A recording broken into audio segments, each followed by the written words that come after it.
Hello there. The UK is being warned that if we drop the Northern Ireland Protocol, then the whole Brexit deal will be at risk.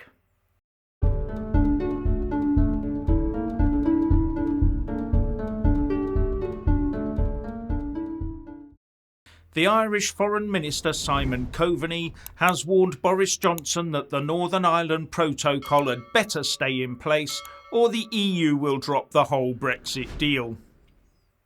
And what he also said was that it is a time for calmness, it's a time for dialogue, it's a time for compromise and partnership between the EU and the UK to solve these outstanding issues.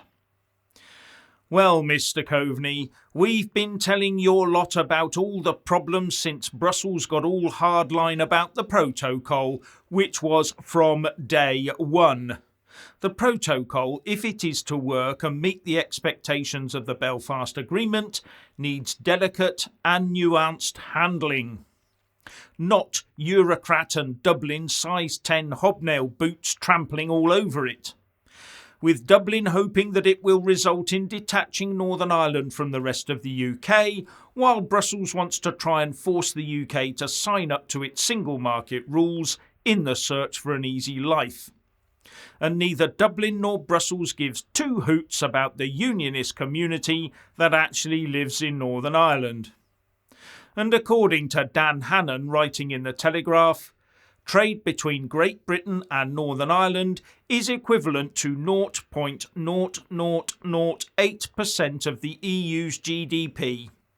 Yet Brussels conducts around 20% of all its goods checks on this trade. Now that is undeniably excessive and must be built on anti-Brexit spite, not single market needs. Now, to go over some well-trodden ground, there are two Brexit agreements and they cover two disconnected areas. The first is the withdrawal agreement that contains the Northern Ireland Protocol, and the second is the trade and cooperation agreement that came into force a year later. Each is a standalone treaty and each has its own UK-EU joint body to settle disputes, and each has a totally separate laid-down procedure for dealing with those disputes. Now, if the UK uses Article 16 in the Withdrawal Agreement and Northern Ireland Protocol to address problems we are having with the protocol, a legitimate and totally legal thing to do because the European Union signed up to it, then the only route of redress that the EU legitimately has is to use the procedures laid down in the withdrawal agreement. And that only allows them to take sufficient measures to address any difficulties they experience due to our use of Article 16. And looking at the figures Dan Hannan quoted, that could well be very minimal, if anything at all. So to claim that it would jeopardise the whole trade and cooperation agreement as well is a nonsense.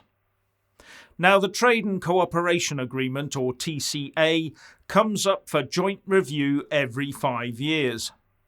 But either party can give 12 months' notice to stop it, and it could cease earlier than that due to an emergency or a rule of law issue.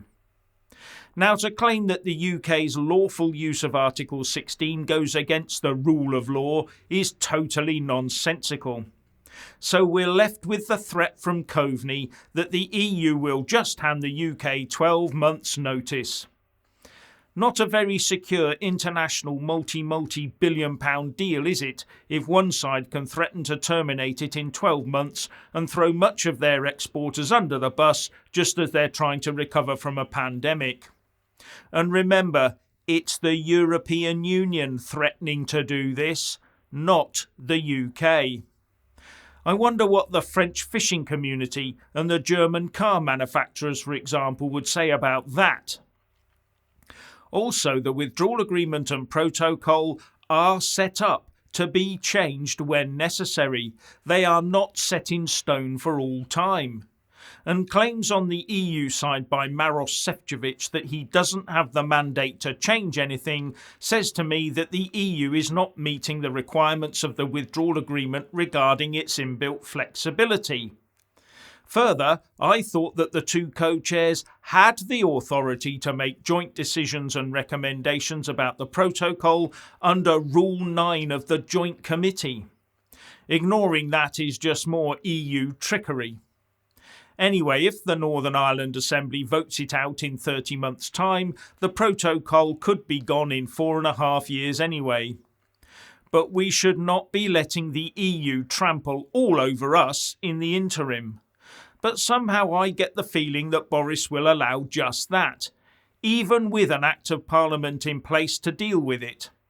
And when he loses the next general election because of it, Labour, or a Labour SNP coalition, will simply sign the whole UK back into the EU single market.